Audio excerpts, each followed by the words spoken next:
Well, we talked with you, Dr. Michaels. We talked about cosmetic dentistry and making your front mouth giving that kind of $1 million smile. And we talked about crowns, lumineers, veneers, to make those teeth look good. And you did mention there that there is also the option of orthodontics, especially the option of Invisalign, which doesn't have any more the wires attached to it.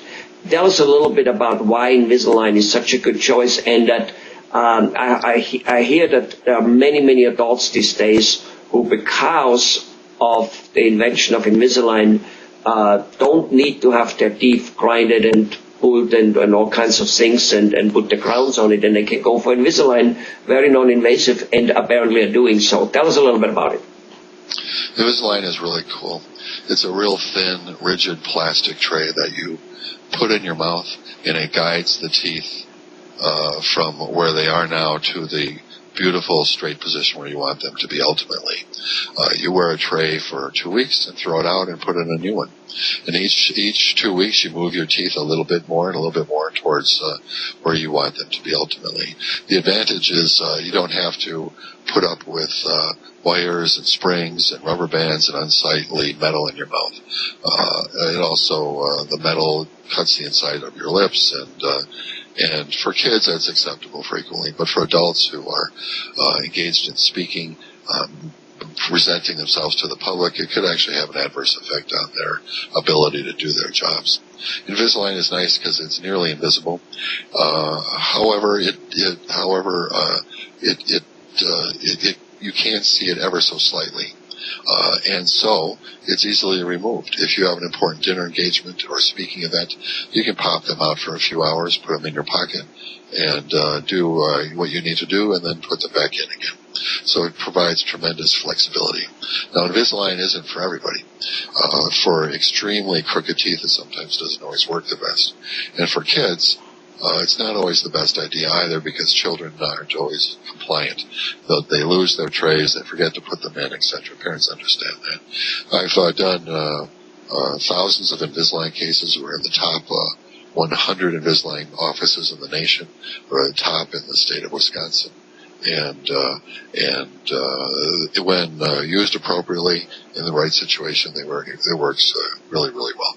Great. Now, you said that that's a really a great point, maybe specifically for the, adults, where if they are, maybe at the beginning while they wear the braces, I hear that it definitely goes away after a while, but let's say at the beginning they're a little self-conscious and they have that all-important sales presentation or business arrangement or date.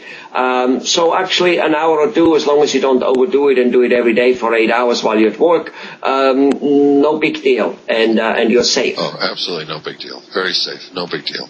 I mean, the worst thing that could happen is that it would extend your treatment out maybe a couple of weeks. I got it.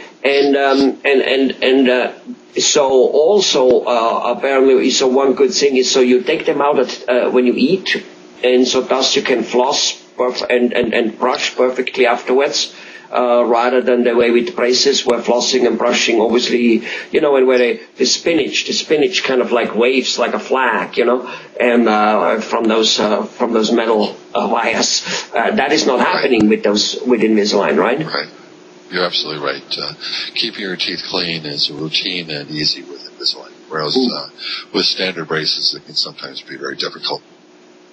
And what about frequency and lengths? Kind of like how often does a person have to show up in your dental office? And in terms of overall lengths, if you would take braces, does the Invisalign extend the lengths of it because it's so smooth?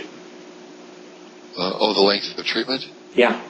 Like instead of 2 years, does it take 3 years? That type of stuff? No, it makes no difference. Teeth should only be moved at a certain speed, no faster.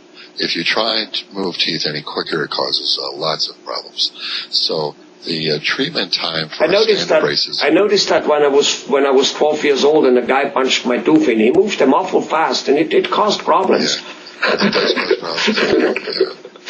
So the treatment time for Invisalign or standard braces is approximately the same. Okay. And as far as patient visits in the office is concerned, we see our patients for Invisalign once every 2 months to make sure everything's going on track and double check things and to get them the additional trays that they need. Right. So that seems to be slightly less than with a normal treatment, with a wired treatment. Well, it would depend on the situation with wires. Most of the time when you're dealing with the wires, you have children. And the placement of new springs and rubber bands can be more complicated than their hands can handle. So the orthodontist may want to see them more frequently. Okay, all right. And what are we talking about prices? Do we have a much larger bill with Invisalign or a lower bill, or pretty much the same? Actually, it's equal case. It's a little bit less expensive. Okay. Well, actually, considerably less expensive. About $1,000 less than standard braces. Oh wow, that's a good thing. That's a wonderful thing. But you can't put any flags and any Super Bowl logos on your teeth. Well, we haven't done that yet, but I'm sure we could if someone requested it. Okay. Well, Dr. Michaels, thank you very much. Bye bye. Thank you.